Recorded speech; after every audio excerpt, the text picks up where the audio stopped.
What's good, YouTube? It's your boy Sheed, and we about to find out what is really haunted in Michigan. When I come around, got the whole thing wobbin', wobbin'.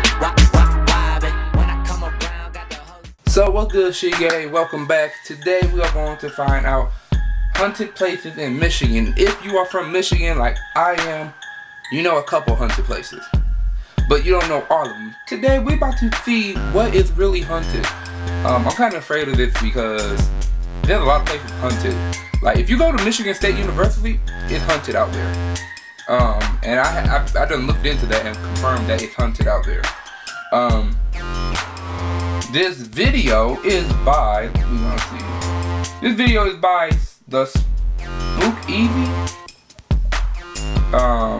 Yeah, it's by Spook Easy. And shout out to them for taking the time and doing this video so I can react to it. So, yeah, if y'all want to actually see me go to a haunted place, hit that big thumbs up and comment.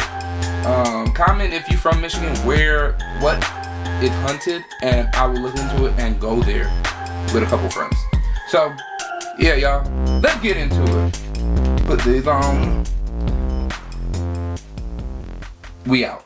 From mysterious lighthouses inhabited by the spirits of long-lost caretakers, to haunted hospitals whose halls look like something straight out of a horror movie.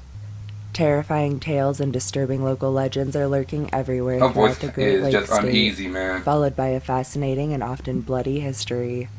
Which is why the Speakeasy is bringing you our list of the most haunted places in Michigan, starting with number 10, the Grand Victorian Bed and Breakfast Inn. Oh, The shoot. Grand Victorian Bed and Breakfast in Bel Air was built in 1895 by Henry Riccardi and is the perfect place to start off this countdown. That's haunted all over, man. He built the hotel for a woman he intended to marry, who What? ended up leaving him. Dang. Not able to bear the sight of the hotel as a reminder, he left Michigan entirely. It's Okay. said that no matter how far he went, a piece of him was connected to the old building, and it's suspected his soul returned after his death. Oh, shit. Many have reported odd sounds, the feeling of someone standing in guests' rooms in the middle of the night, and a ghostly candlelight that floats through the cupola area, believed to be the restless spirit of Henry wandering the Nope. halls. Number 9, the Michigan State Capitol Building. Yes! The Michigan State Capitol Building I live in down the street Lansing from was Michigan built State in Capitol. 1847 and has been the site of 4 confirmed deaths. Oh, shit. A young man fell to his death while jumping between railings on the grand staircase, where his ghost can occasionally be seen taking that final leap. An elevator mechanic was electrocuted to Oh. death while performing repairs. His full-bodied apparition appears to staff and guests in the elevator in an old-timey uniform. I don't do elevators. A roofer and a painter, both on separate jobs, fell to their deaths from the top of the building. They are most commonly seen on the stairwells and in the elevators, usually on their way to the top. That's a far Although, drop. rather disturbingly, several guests have claimed to see these specters peer in through second and third-story windows at night. Oh, shoot. Number 8, the Paulding Light. The township of Paulding is home to a disturbing and fascinating legend that has grown in notoriety amongst paranormal researchers everywhere. Dubbed the Paulding Light, this phenomenon takes place commonly along Robbins Pond Road and the surrounding valley. Witnesses describe what looks like a ghostly lantern light floating through the air that appears almost nightly. The first recorded sighting of this light dates back to the 1960s, and it's suspected Wow. that it may be the spirit of a railroad worker that was hit by a train while working on the tracks one night. Man. Groups seem to gather here nightly to watch this ghostly glow, yet no explanation has been found to date. You Several go to see the researchers who have ghost. tried to approach the light have all been met with failure as the light promptly disappears. What the hell, man? Number 7, the White River Light Station. Never heard of this The one. White River Light Station in Whitehall was built in 1875 and is said to Man, be look- haunted by the spirit dude, it of look creepy Captain as William hell. Robinson, the first caretaker to live here. Mm-mm. Shortly after his death, visitors to the light began reporting strange and otherworldly experiences, No, skip that. such as objects moving on their own, finding furniture dusted with cleaning supplies out, and the sound of disembodied footsteps accompanied by the unmistakable clatter of Captain Robinson's wooden cane. Burn that. Those who have run-ins with this apparition, however, that report building. that they never feel endangered or unwelcomed, and it seems the old captain is very willing to share his beloved light with all who care to visit. Nope. Number 6, Olivet College. Oh, shoot. Olivet College in Olivet was founded in 1844 and partially built atop an old cemetery. Though the crew made their best efforts to retrieve built all on of the a bodies, cemetery? it's widely accepted that many of the bodies were left behind and old bones still support the foundation. Students and faculty alike have reported a wide range of happenings, including unexplainable electronic malfunctions, windows and doors opening on their own, No. and ghostly tombstones appearing in the grass around Dude, campus. they didn't see Amityville Many Horror? full-bodied apparitions of Yo, varying Amityville was appearances on have been sighted a throughout the burial halls as well, ground. drifting through They didn't the see walls, that? a look of Dude, lost they need to dig confusion all on them their bones up and ship faces. them out. At night, many get, have also reported the get sounds of somebody piano praise over the music land. from a That's- time no, long man. ago. Trying to get your education Number and may 5, die because somebody Siena want to Heights get your University. soul. Just fucked Siena up, Heights man. University in Adrian was built in 1919 as St. Joseph's College, with the name being changed 20 years later. Over the years, an abnormally high number of disturbing reports have sprouted up across campus. Why In do the you- dorms, students report windows and doors opening and closing on their own, clothing floating through the air as if someone was wearing it, and a rocking chair that has started rocking so violently it has smashed a nearby mirror and is even tied to several injuries. Nope. The most haunted room here is said to be 211, where many have switched rooms within days after seeing what they describe as glowing red eyes on the wall at night accompanied by malicious shadowy figures. Oh, shit. Number 4, Traverse City State Hospital. Traverse City State Hospital in Dude. Traverse City was built as the Northern Michigan Asylum in 1885, and, like most asylums of its time, operated with experimental Oh, and highly asylums, controversial man. procedures, so it's not hard to imagine it harbors more than a few restless souls.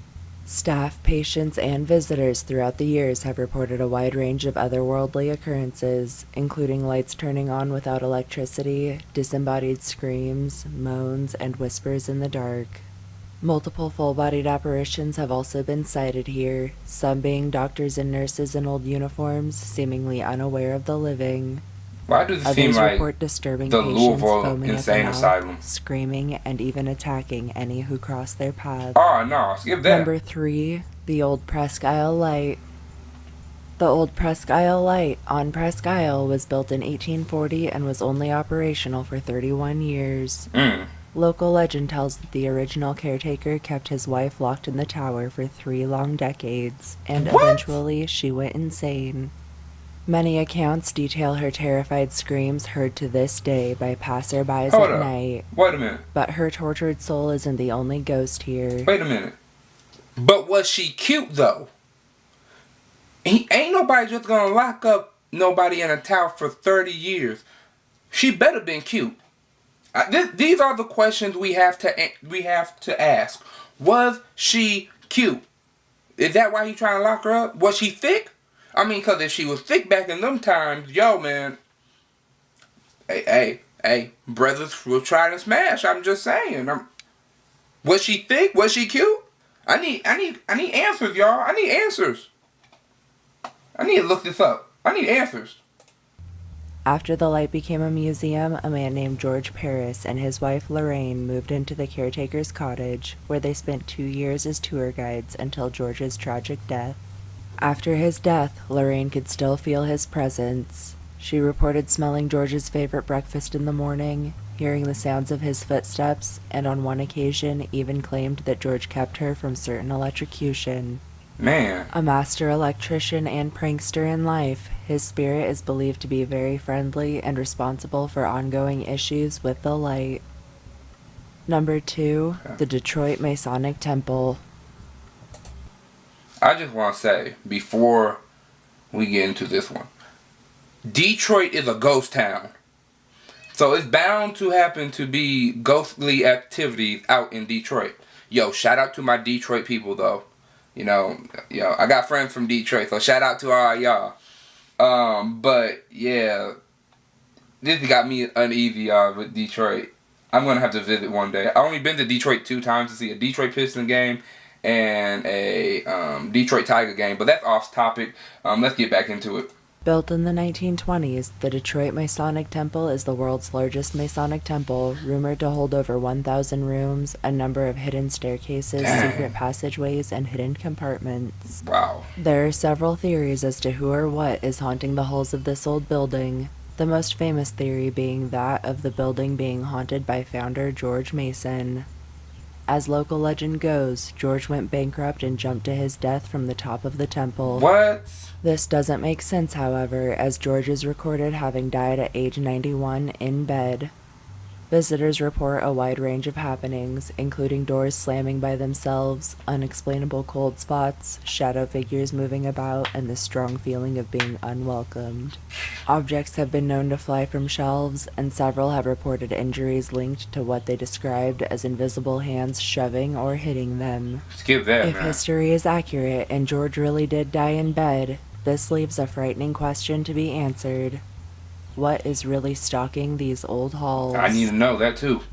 Number 1. The Grand Hotel. Ah, shoot. The Grand Hotel on Mackinac Island opened in 1887 and started off with a bang. A surprising number of human remains were found during construction, and Damn. though the crew tried to move them all, many were quite actually built into the foundation. The countless remains came from that very land, Dude. acting first as a Native American burial ground and later as a I just want to say this. What is it with people finding dead bodies where they are building their buildings and they just add them to the foundation? Like, yo, man, we got a lot of cement, but we need something to support it. Hey, you know them dead bodies we just found? Yo, man, throw them in there. They'll support the foundation. Like, really? Just no respect. I know she said they were trying to get them out of there, but really? And then it was the Indian burial ground. Yo, anybody know anything when it comes to Native Americans? You do not play with them. Dude, they do not bury their dead in the ground. They bury them they bury their dead above ground. Dude. Yo, man, you can't pay me. There's no amount of money. There's no amount of money to put me in this building. No amount of money to put me in this building. I bet you'd be like, oh, we going here. Let me out. We on the highway. No, let me out. I'm part Native American. I don't play with my peoples like this, okay? Nah, somebody had me messed up, man. No. fort and the site of many deaths by battle. Staff and guests to the hotel report a wide and terrifying range of supernatural activity, including cell phones and electronics going dead instantly, doors opening then slamming by themselves, and windows that were locked found wide open in the middle of the night. No. Across the grounds, no. many report seeing ghostly soldiers, hearing musket fire, and war drums. A black smoke has been sighted throughout the halls, usually described with glowing red eyes. This darkness has been known to chase visitors and has even resulted in several injuries, causing individuals to fall dangerously close to the stairs and other ledges. Dang. In the piano bar, the ghost of a man in a top hat smoking cigars has been sighted on numerous occasions, even chatting it up with unsuspecting patrons. Wow. Not much is known about this apparition, but everyone who encounters him claims they don't feel threatened in the least. Lastly, a woman in a Victorian-era dress is commonly sighted in the staff quarters, most commonly appearing to men. Several have reported waking to the disturbing feeling of someone crawling under the sheets, and when they lift them, finding her ghostly face staring back. Oh, hell no. With the overwhelming number and severity of hauntings reported throughout this old and cursed building, it's no wonder we chose the Grand Hotel as our pick for the most haunted place in Michigan. No, man. Nope.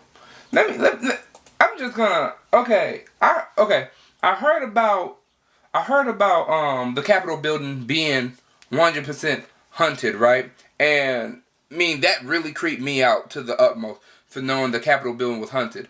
But they named just a few. But if you live in Lansing and East Lansing, there's like multiple hunting places. One of the most hunted is the Capitol building. The second place being hunted is the blind school. The blind school, I actually went to the blind school, and the video was so terrible on it. All you could see, you couldn't really see nothing, but you could hear us. I was trying to get back to the blind school. When I went over there to get back into the blind school, they are doing construction over there to build apartments around the blind school, which is a big no-no. Michigan State is hunted. There is down the street from the Capitol, and I literally mean down the street from the Capitol building, is a little restaurant that is hunted, which I have not been to yet, which I'm going to go to this year. But yeah, y'all, in October, I know I'm saying that this is a long stretch from October, but in October, me and my homeboys and my homegirl, you know, Nerd Alpha 101, Tai 20, and Angel Chan, we are going to get together and go to Louisville. To go to, you know, the insane asylum in Louisville, and I hope it's not as bad as I see other YouTubers do on YouTube. Because I'm not trying to see no ghostly figures. I mean, I used to live in an old house that was very hunted. And when I mean very hunted, I mean very hunted. If you want to know about that story, just comment story time ghost house. And I will actually do a story time and tell y'all about what happened in my house when I lived there. People have been in that house here and there, but no one have actually lived in that house for a whole complete year because they can't handle what's going on in the house. That's all I'm going to tell you about the house. But if you want to know more about my house I used to live in, go in the comment, put story time ghost house, and I will do a story time on it. Yo, this was the haunted places in Michigan. It was by Spook Easy. I hope y'all like it. Please smash that like button. Please comment. Please share. If you haven't subscribed yet, please subscribe and hit that bell icon so let me know you're notified. And until next time, see you again. Love it when they do it to the boy out. need Peace. options. Whole team mobbing. When I come around, got the whole thing wobbing. Wobbing.